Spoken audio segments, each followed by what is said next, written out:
Workshop. Welcome everyone to the DDNRC workshop. I'm Kathy Orlando, the moderator for today's webinar. The title of our webinar is called What the Field Has Taught Us About Dialogue, Missteps, Stumbles, and Successes. If you haven't done so already, if you would just drop your first name in the chat and the outside temperature of where you are right now. And in just a moment, I'll turn it over to Iona for the land acknowledgement.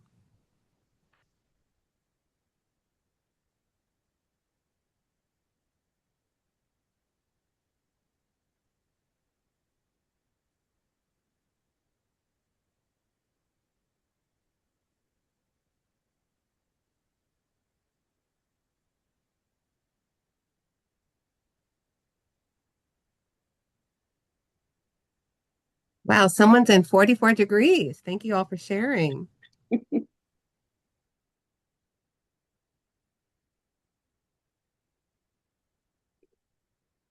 As people are coming in and sharing your name, location, and temperature, I think it was about 10 degrees this morning when I walked my dog. I didn't check just now.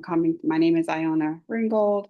I'm coming to you from Towson, Maryland, and also a co-chair of the DDNRC Programming Committee. Welcome, everyone. We'd like to just take a breath and pause to do a land acknowledgement. As you can see on your screen, where I am,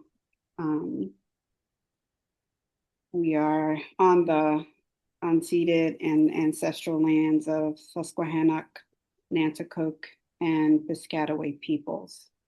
I also wanted to pause just to remind us that words aren't enough, that we really need to think about going beyond just the words for land acknowledgement.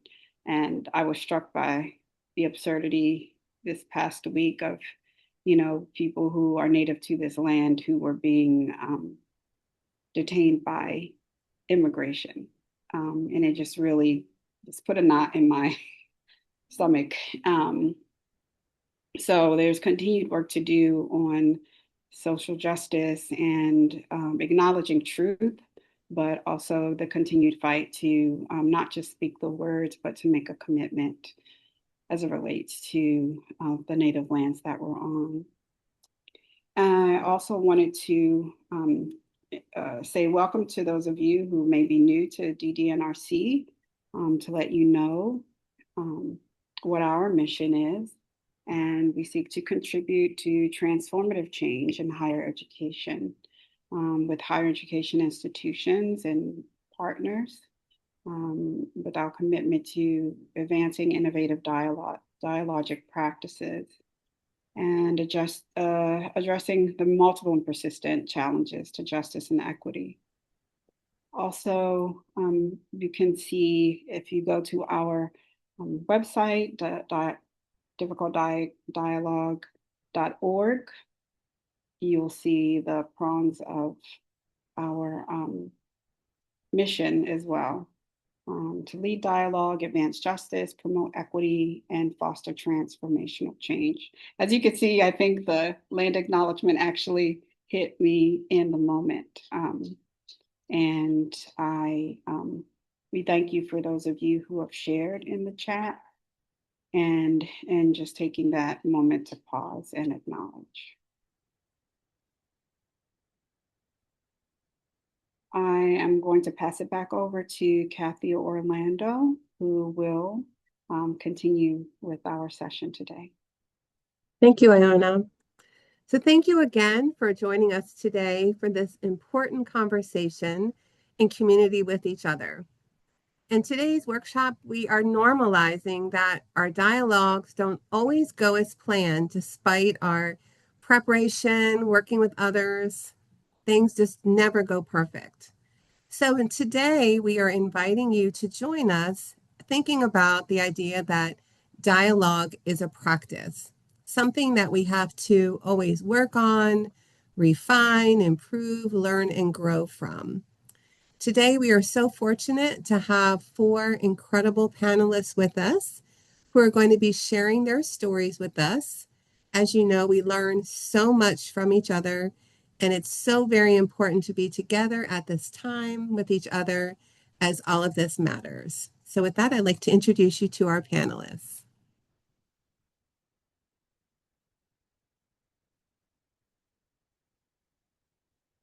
I first would like to, Iona, do I want me to put their names up? Or thanks, that's okay. Thank you.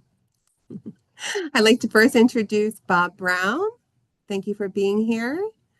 Jennifer Pacheco, Jasmine Pichardo, and Jasmine Lee. Welcome.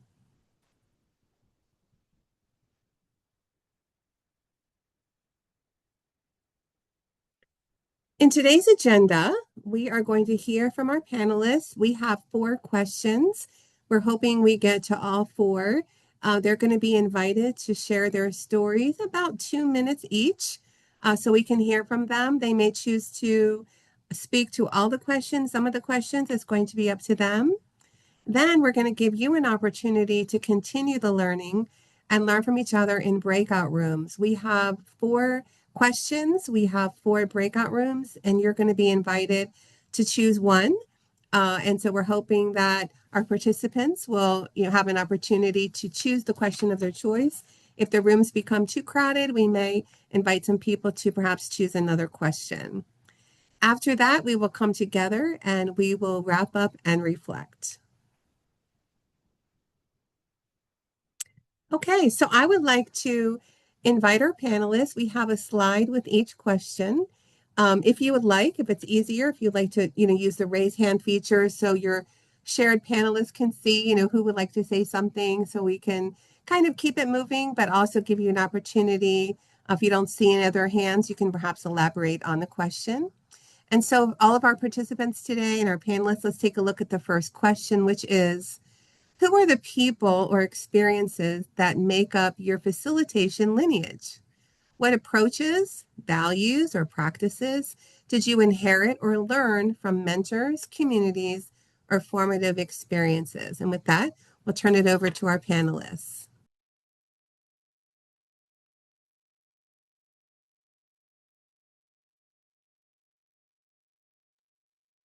I'm happy to go first, or at least to kick us off, in part because I've been thinking a lot about this question, just given our current political climate and moment.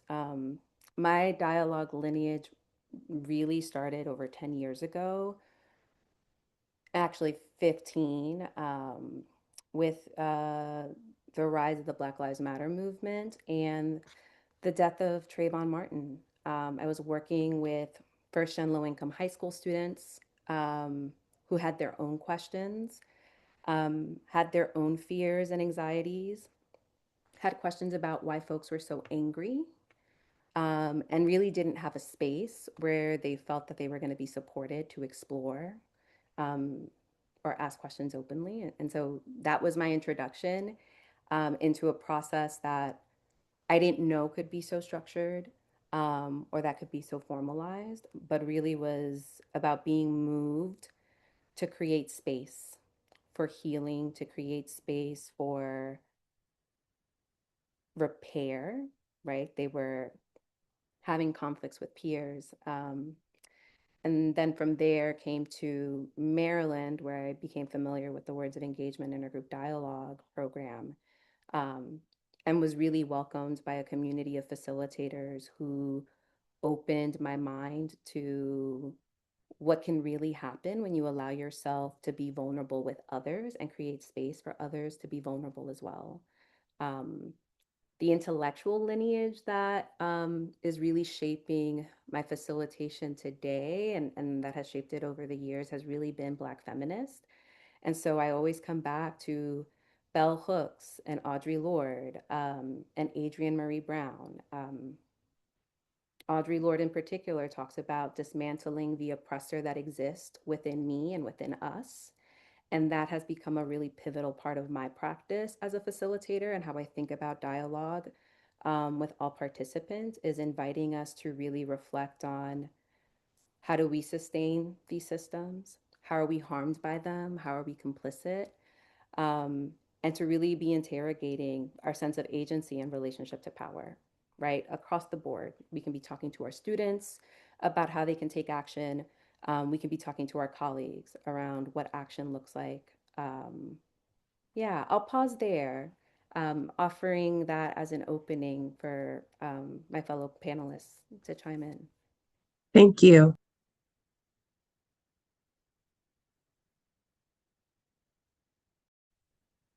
I can go next.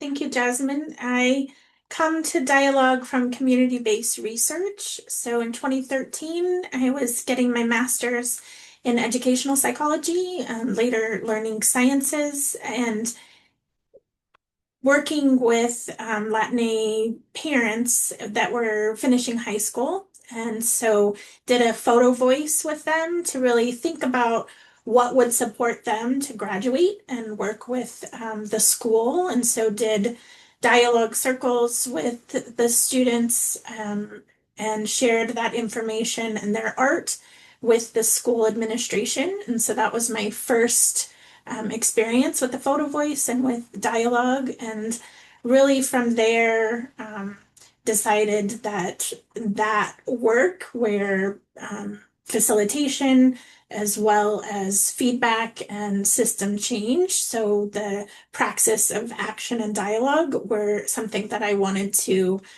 continue doing and I was passionate about. And so then we're started my PhD at CU Boulder, and community-based research was a part of that. Some of my mentors, Dr. Ben Kirshner, Youth Participatory Action Research, Dr. Bill Penuel in DBR, design-based research. So really looking at dialogue as design space. And so how do we use improvement science to also design dialogue with communities? And now currently working as a director of dialogue across difference at Washington University in St. Louis. And so working with students in classes as well as programs and projects that center dialogue as a practice, but also thinking, how do we bring in deliberation? How do we bring in other types of communication to be able to move us to action and not just sit in dialogue? So some things I've been thinking about: how do we make sure that that praxis is alive and well? And I draw on Paulo Freire, hooks on Chicana feminism, and really also looking at ways that my own journey as a mom has informed how I dialogue differently, how I dialogue with her and raise her as well at the same time that I'm changing and evolving through dialogue. And with that, I'll let Robert or Jasmine go. Yeah, sure. I'm happy to chime in here. Hi, everybody. My name is Jasmine Lee. I'm a little bit under the weather, so there might be coughing or sneezing or like doing some nose thing. And so just appreciate your grace along the way. Okay, so I think it's no surprise probably that you're going to hear some repeated names, probably some repeated themes. Some of the folks who really, I think, have served as foundational and formidable parts of my lineage or my journey to dialogue also are Bell Hooks, Audre Lorde, Paulo Freire, other folks, Adrienne Marie Brown, right? And I think part of it is a couple of things that come up for me. I think with Bell Hooks, I was really introduced to this idea or this practice or this commitment, this ethos of radical love. And I see dialogue as a practice of that for me. Krista Tippett, actually, and her work in particular around generous listening and leaning in across difference has been really pivotal for me. With Adrienne Marie Brown, thinking about things happening in fractals, like literally the small is all. That is it. And dialogue gives me the opportunity, especially as a diversity, equity, and inclusion administrator, practitioner, executive, like I've been doing this work in a lot of ways. And dialogue is truly the only way that I have found to take what feels really massive and unmanageable and break it into really doable pieces where I have seen actionable outcomes and really impactful change from the small. A few summers ago, I was introduced to Valerie Quar and her work around revolutionary love, which also very quickly became a part of how I understand dialogue work, and in particular, how she, I think, kind of positions herself to listen across pain and across anguish and across trauma, and really figure out how to build bridges with people who fundamentally don't even want her to exist, which I feel like is the call that dialogue asks of us.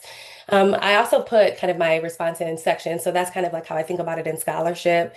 When I think about it in practice, like the people I have seen kind of do dialogue and that has informed how I show up in dialogue. I go way, way, way, way back to May 20th, 1985. I just told you how old I am. I was born to a set of preacher's kids. And for me, as I've gotten older, it has just become so much more evident for me. And especially as I have shifted out of church in like very like practical religious ways, I guess. I've shifted into more of a spiritual journey, but as I've gotten older, I see very clearly the ways like my pastor upbringing shows up in how I facilitate dialogue, how I foreground relationship, but also like in my actual belief that people can fundamentally change because I did as a result of dialogic experiences. And so I think that kind of Christian background for me actually reminds me that people can shift and change. It's like this inherent growth mindset.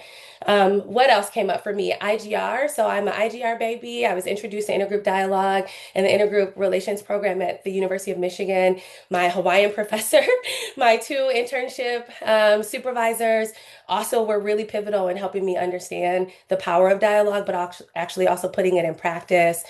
Someone on the screen, Donna Kaplowitz, is a part of my lineage. She and I connected really, really early in my career, really coming right out of my master's program before I started my PhD. And she gave me the first opportunity to really take what I had learned and put it into practice in a classroom, teaching, research, and working with someone who had already been really professionally kind of established, right? Had done work internationally. And so being able to see her in practice was really useful. And then lastly, it was like embodied. And so when I think about like this lineage in like a figurative way, breath, movement, and song comes up for me. I just facilitated a week-long leadership retreat last week. And so I'm exhausted. And this was with college students. It was a slumber party, as you can imagine, for a whole weekend. At some point, one of the students said to me, um, Dr. Lee, you have a song for everything. And I was like, I do. You're right. And that shows up like movement. There's a dance and a hustle for everything. And breath keeps me grounded. And even thinking about how Adrienne Marie Brown talks about breath as a gift of love, as a practice of love, that thing that transcends beyond time, space, and generation. And so those are all of the things that I think show up in my kind of journey and my history, and probably will continue to inform my future with dialogue and facilitation. Thanks for listening. Love, love, love all of that. It's good to be with all of you and just be in community. My name is Rob Brown. Um, I work at Northwestern University, and uh, there's like so many threads from the panelists that resonate so deeply with me. I think, my journey largely was not one, I guess, of my own making or my own intention. I often tell folks that like dialogue work chose me more than I chose it. And much of it kind of formally, I think, traces back to the early parts of my career. My background is in student affairs, and pretty early on in my career, I was working at Washington University in St. Louis at a time where there were like very, very few resources on campus that would bring groups together to be in dialogue and community, particularly like within across difference. And it was really like navigating my own experience as, one of the few staff of color on campus at the time, particularly very few men of color on campus at the time. And then kind of having students constantly kind of coming to me, I think seeing themselves in me, um, where all of these issues then started to kind of raise up in my consciousness, and I started going to some just colleagues around who had been there for a bit longer than myself to ask like who or like who's doing something about this or what's happening. Um, and one of my colleagues, who I would say is very formative in my facilitation journey, Naomi Dardar-Sig, um, taught me at that point in my career. It's like, well, if it's not here, let's build it. And the two of us and a couple other folks started building out dialogue programs for students and staff on campus. And I had zero training or preparation, which I don't suggest. And so much of my learning came, through mistakes and, processing, developing my own self-awareness along the way.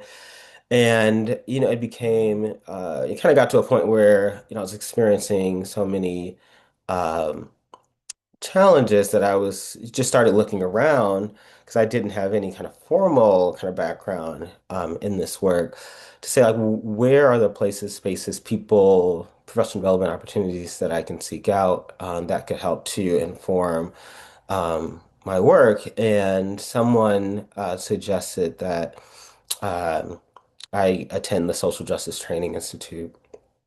And so I took them up on it, applied immediately, and went and kind of went into that experience hoping to develop some facilitation skills. And pretty early on, for anyone who has been before, they kind of tell you up front, this is that the work at SJTI is more about kind of developing a sense of like self as instrument more than it is about like individual tools that you're going to be able to use and apply immediately.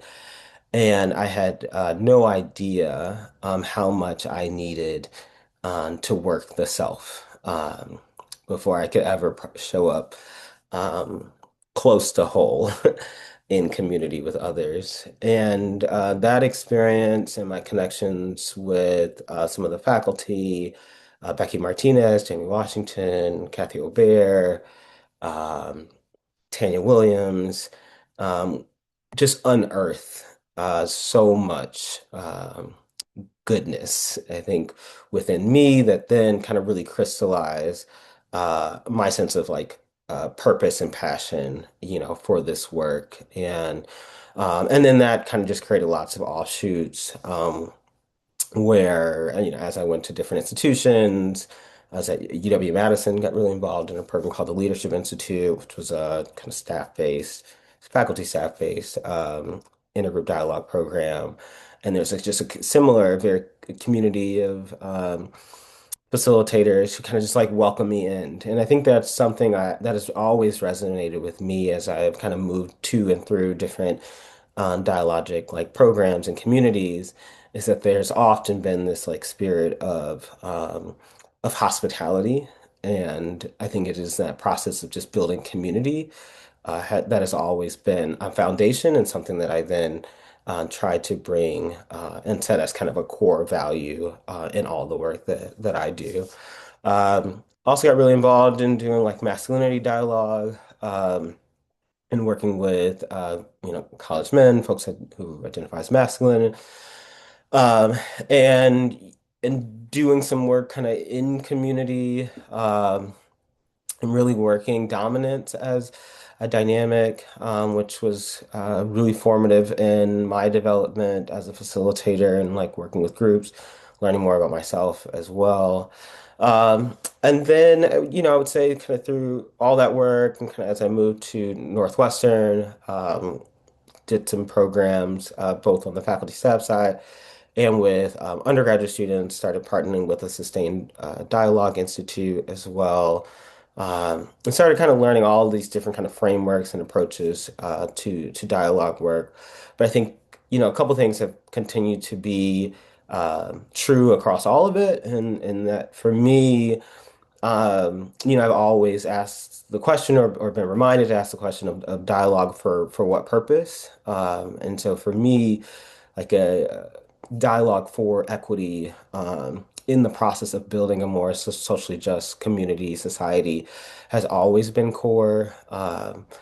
Really learning early on the importance of deep listening has been essential to what's happening like in the room, but also under the surface and also within me, and kind of having a really strong lens around all three of those spaces.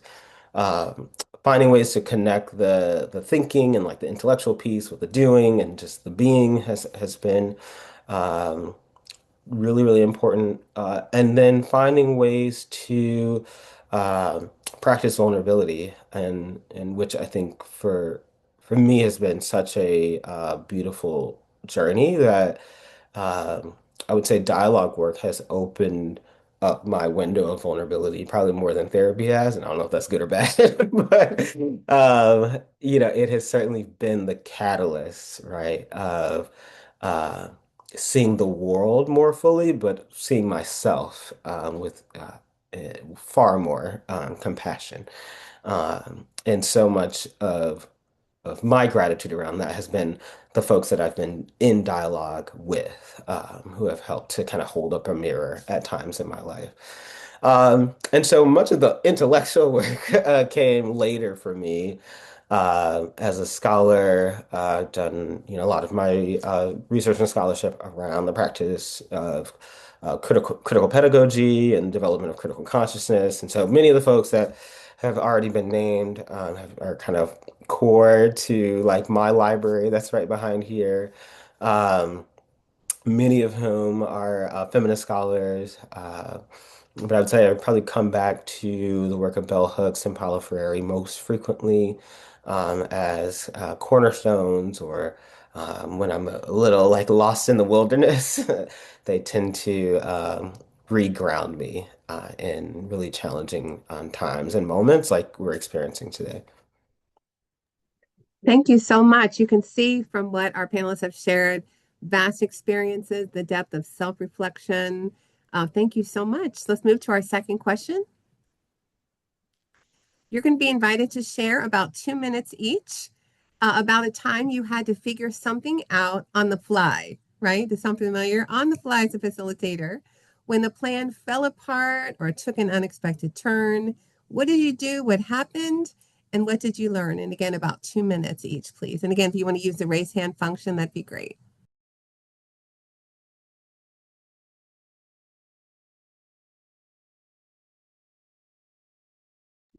I'm fine chiming in first since somebody raised their hand to kick us off.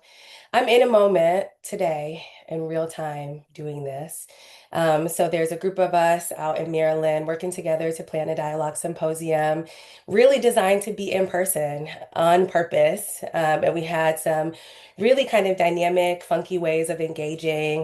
We had some like table topic lunches planned and like a fishbowl for a keynote, and just really trying to demonstrate dialogue as a part of the process, not just the content. And then it snowed. And then on top of the snow came freezing rain, and so we're pretty much stuck across the state, certainly across the region. Some of the K-12 districts have already called for tomorrow or delayed start. And so the plan fell apart. And so in 24 hours, we have shifted our symposium to virtual and kind of reimagined a set of virtual circles, virtual keynotes, and all of the logistical tech stuff behind the scenes. And I think I'll say what I am learning is the beauty of not having to do things by yourself. So having a committee, and in certainly this case, I'll just name someone, Chloe Kastner, who's not on the call, but who has been a logistical back of the house amazingness.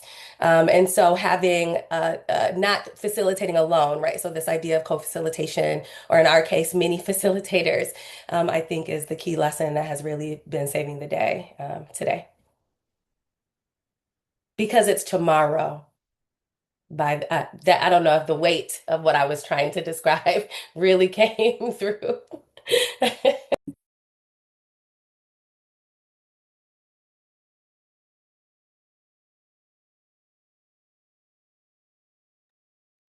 Um, I can chime in as well. Um, not as immediate as your example, Jasmine, which you are handling really marvelously. I am in awe. Um, but a year and a half ago, my colleague and I were asked by a dean to host a session for faculty who were really struggling with how to navigate having conversations about Israel Palestine in the classroom. Um, Faculty were anxious, they were nervous, they just weren't sure how to proceed. Um, and for us, it's always really important to really help set the context for our participants around why we're having this conversation. And so we started with, okay, like what is happening in higher ed around this issue? How are folks navigating it? We put up some headlines to get us started. And our plan was, we'll talk, we'll exchange some practices, some skills, really treating it like a dialogue after the dialogue, how you debrief with your co-facilitators and you're like, I've tried this before, it didn't go quite as I expected, ways that we could think about resource sharing. And so we started with headlines that we thought were fairly balanced in a sense, right? That we're saying, students are organizing on campus and are making demands of their institutions around the issue of Israel Palestine. Um, and a faculty member stood up and said, I'm an Israeli, I'm a faculty member on this campus. Um, and you all are making a decision to use your power in a particular way by having these headlines up. This is how you're choosing to open up the conversation. Um, and we were a little taken aback because we were unsure of how exactly the headlines were being interpreted, but we were clear they were being interpreted in a way that we hadn't intended. And rather than get into the back and forth of trying to defend your rationale and your choices as a facilitator, um, in a room with 30 plus people, we gave her space. And I asked this faculty member to share with us, like, what are you seeing? What are you hearing? What's coming up for you in these headlines? Um, and as she shared, it became really clear, oh, you're talking about what previous experiences with conversations around these issues have been like. And I affirmed her and I said, yes, right? We often enter conversations about any politically charged topic, and this one in particular, as if it's an intellectual exercise. And we forget that real people are being impacted and harmed. And because this is happening on the other side of the world, it can feel like this is distant, but you're actually bringing it quite home for all of us. And so we threw our plan out the window, right? This was no longer going to be about some facilitation strategies and tips to share with one another. Um, and really was, let's dialogue about how are we talking to one another and with one another around this current issue and this current moment. Because what kept coming up was clearly just a lack of connection and communication among faculty in the same college and the same department. And so let's have that conversation about how we create space and humanize each other's experiences um, and relationships and beliefs around this issue before we can even begin to have a conversation about what we're going to do for our students. Because if we're not able to dialogue and connect with one another, we're not in a place where we can hold space for others. And so that was our pivot. And that gave us the space um, to maintain that relationship and that connection with that individual, to see the pain that they were carrying it, and to not simply intellectualize that pain, but to really sit with the heaviness and the reality um, of the real loss of life, right, and what it means for us.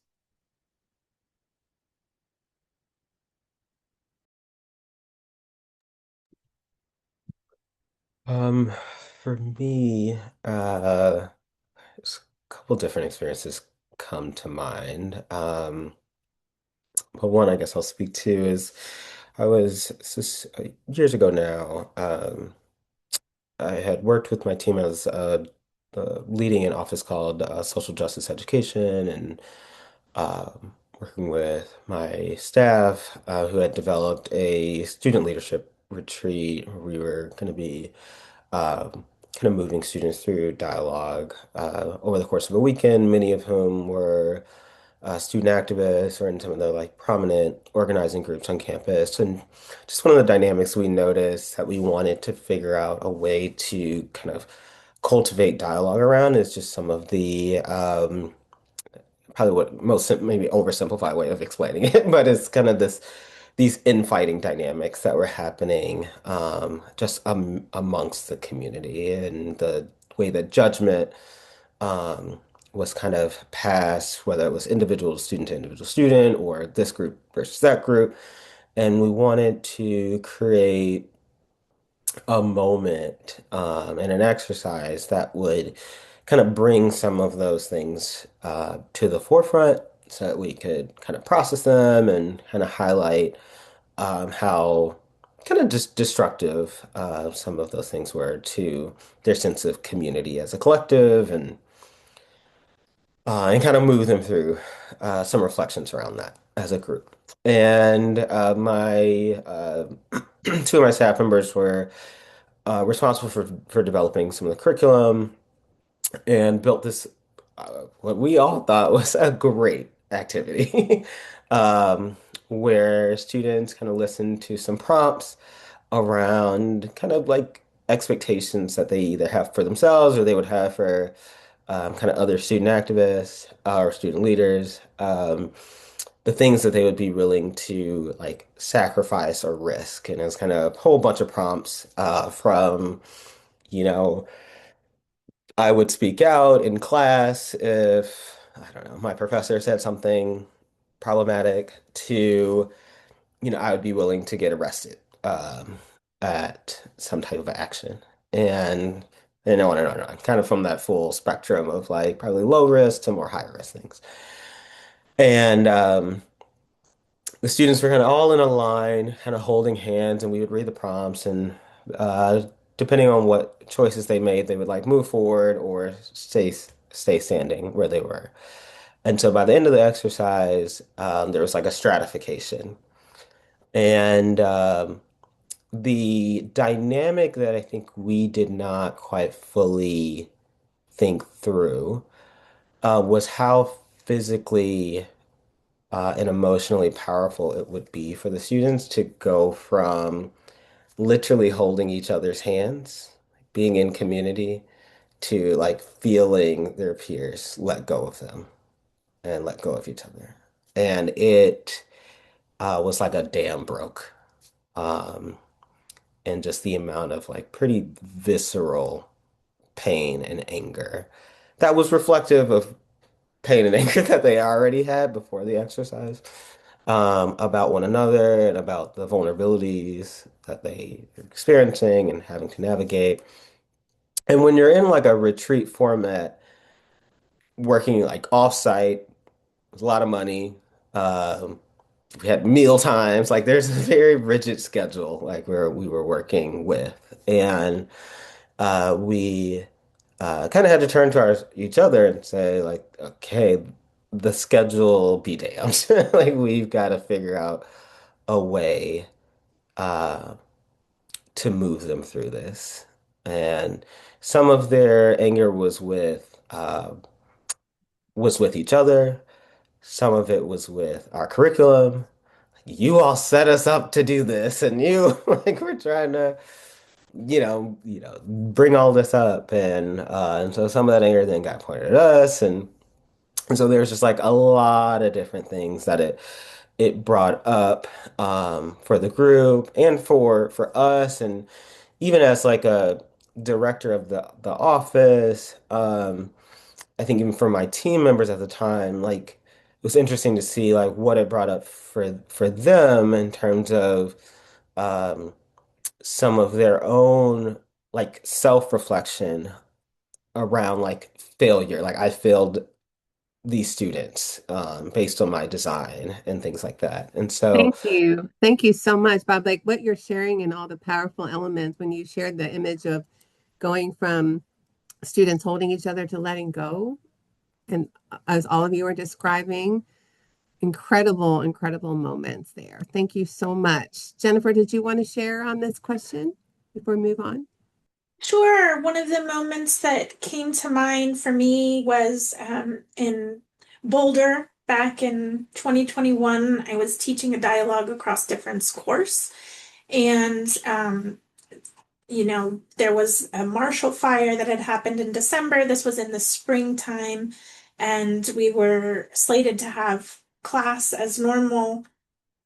There was a shooting at a local grocery store at the King Soopers, and it changed everything of what these students were experiencing. The university didn't call class off. We still had to teach. And so that was something that how do you use dialogue in that moment to address crisis in a way that feels what students need. One of the students from their apartments could see the helicopters there circling. And so really taking my facilitation skills and how do we meet that moment and meet the students where they are and use what I had, even though, I'm not a trained counselor. How do we get them what they need? But in that moment, use dialogue for them to be there with each other and to share what was on their minds and their emotions. So I think what I learned from that is, we have such a tool in the structure of dialogue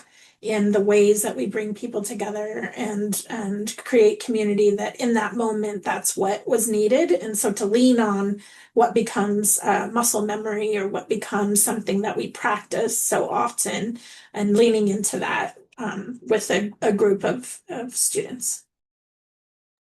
Thank you. As you can see, our panelists have so much to share, and we are already running out of time.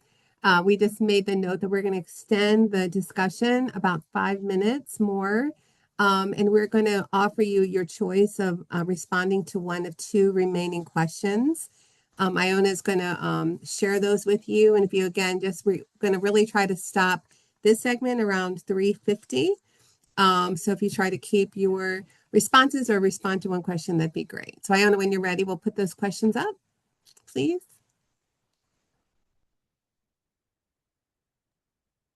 Thanks for your patience. I had to stop sharing and I know. and my computer is going a little slow. I think our panelists have the questions that they received beforehand. Trying to get to those last Sure, two I can slides. talk about them, what they are.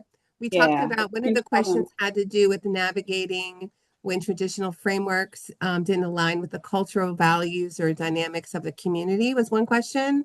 And another question was, what does it mean? Some of you have spoken to this about what does it mean to be in community with dialogue practitioners? So if you would like to respond to one of those, and then if you see my hand go up, that means we need to pivot to the next person so we're able to complete our program. So whoever would like to start, please. Yeah, I Thank can you. chime in really quickly here with a interesting example.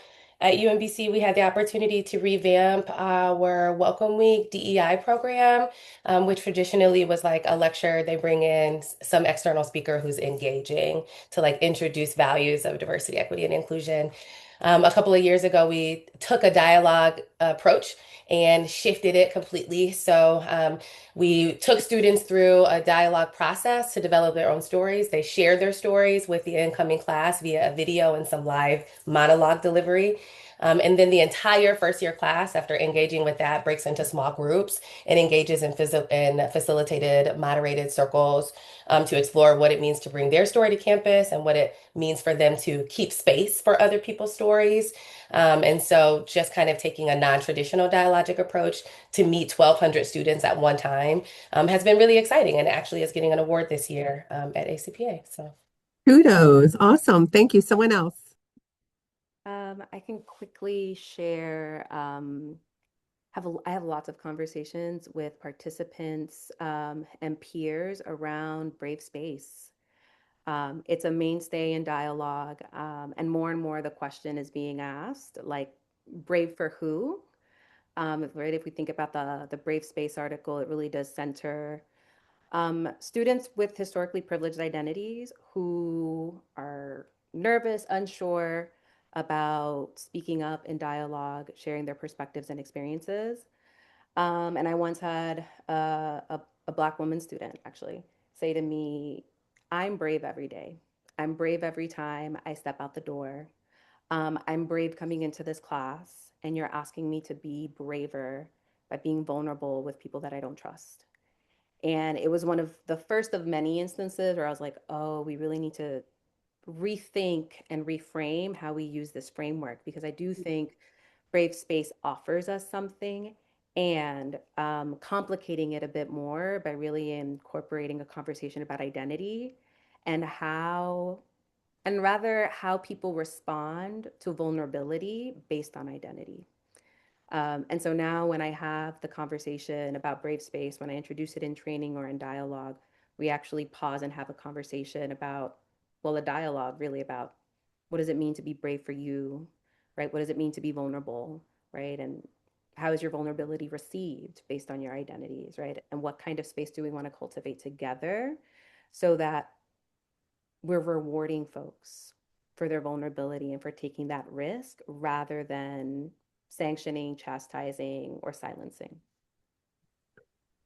Another wow from our panelists. We have time for both of you if you want to share something for in response to one of the questions. Thank you. Go. I had two things that I was thinking of. One, when I think about the frameworks, what might not be working right now, people not feeling that students want to be coming to longer dialogues or just hesitant to engage in conversation. And so we started a third Friday dialogue on our campus where we really want to focus on building that relationship so they know us, so they know each other. We have a meal and they come and we have conversation as in collaboration with longer dialogues. We had a redistricting dialogue in collaboration with the Gephardt Institute, but having that third Friday, creating a space where students can meet each other and can meet us, and where it's a sample or a, kind of step into the door before they engage in longer dialogue. So really thinking about how do we build that sustained relationship is something that we're paying more attention to. Kind of Jasmine, to your point, is who is this for, and in which direction do we readjust the frameworks to meet people and realize, the frameworks aren't always going to be what we need to lean into, and how do we challenge and push some of those. Another one, I attended a Essential Partners dialogic pedagogy workshop, and one of the things they talked about, how do you use maybe a phone or a timer and pass to each person to talk.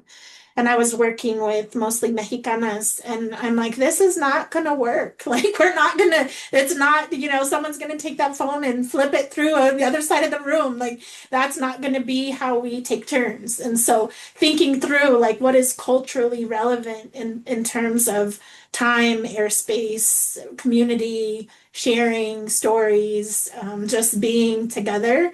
And so I think that helped me and my co-facilitator really do more of a train the trainer and work with those women that were promotoras in the community. We were doing dialogues in manufactured homes to then say, okay, we'll train you. You live here, I don't live here. How do I train you to facilitate this and think about what works best in this space, and going along with what community is already doing or what feels natural to us in our own spaces, and then moving from there versus always trying to fit something new or something that has been researched into a space where it doesn't really go. So I think one of the learnings from that is start first with what people are already doing, what's already part of the community and part of how people practice and connect it to each other. We've been doing this for so many years, right? Our own lineage, our own ancestors, our own grandpas, our bisabuelos have been talking for centuries. So what about that can we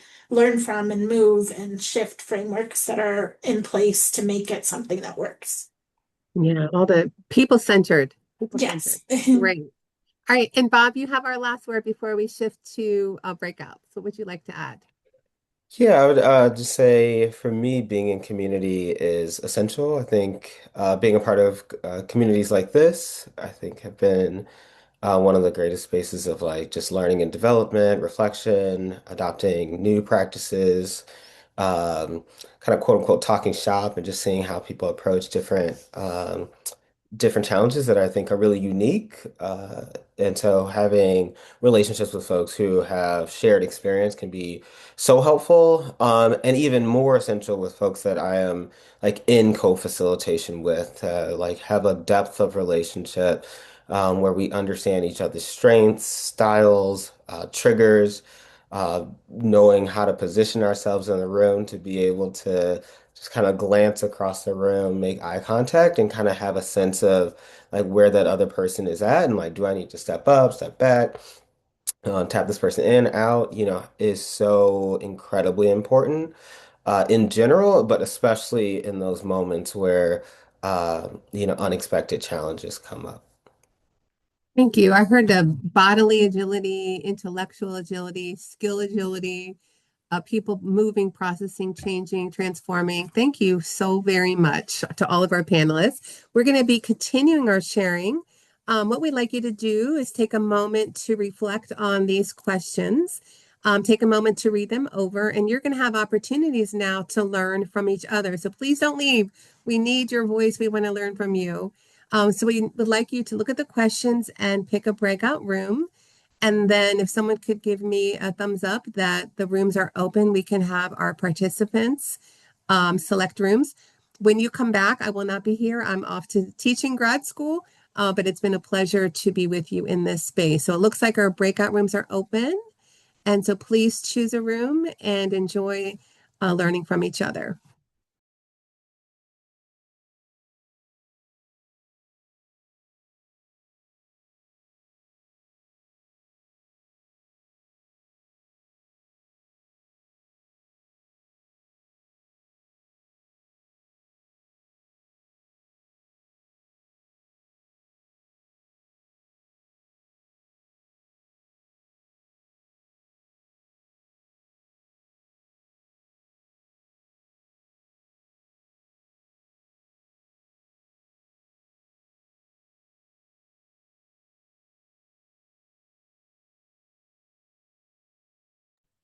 You all are doing a great job. The rooms are on the slide and in the chat. Choose one that you think most intrigues you. I know you would like to be in all four rooms like I would. You get to choose just one for today. And our panelists are welcome to go in as well if you'd like. And lots of food for thought with these questions.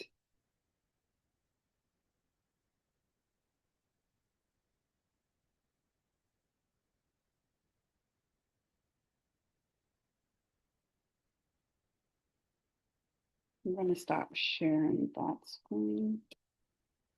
I think